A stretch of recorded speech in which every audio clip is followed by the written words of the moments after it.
తండ్రి కొడుకులు ఇద్దరూ కలిసి ఒకే దాన్ని మెయింటైన్ చేస్తున్నారే. అబ్బా ఎంత అన్యోన్యతరా. ఓ ఏంటి అలా అర్థం కానట్టు చూస్తున్నారు? మీ బాలమనే విషయాన్ని వీళ్ళందరికీ గుర్తు చేస్తున్నాను అంతే.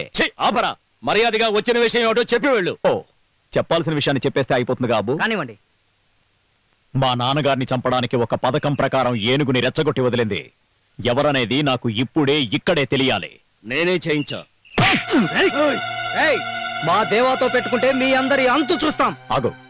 పాత కక్షల్ని మనసులో పెట్టుకుని మా కుటుంబాన్ని ఏదో చేసేద్దామని ఈ చెంచాగాళ్ళని వెంటబెట్టుకుని మా మీదకొస్తే వాళ్ళని నిన్ను కలిపి పాతేస్తాను. చూడండి, నేను చెప్పవలసిందంతా పూసగుచ్చినట్టు మీ అందరికీ చెప్పేశాను. నేను చెప్పిన దాంట్లో ఏమైనా తప్పులుంటే నన్ను మన్నించండి. వస్తాను. వస్తాం.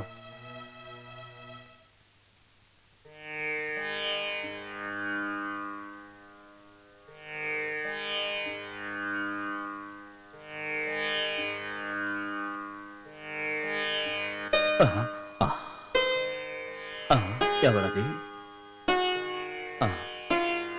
దేవా నువ్వా? ఎక్కడికెళ్ళావురా ఇన్ని రోజులు? ఏమిటి నాన్న ఇలా అయిపోయావు? కర్ణాటకలో ఉన్న మన తోటలో పని చాలా ఎక్కువగా ఉంది తాతయ్య. అస్సలు ఇక్కడ రావడానికి కుదరట్లేదు. అక్కడ ఫోన్ ఏమీ లేదా? నీతో మాట్లాడి 1 నెల అయింది.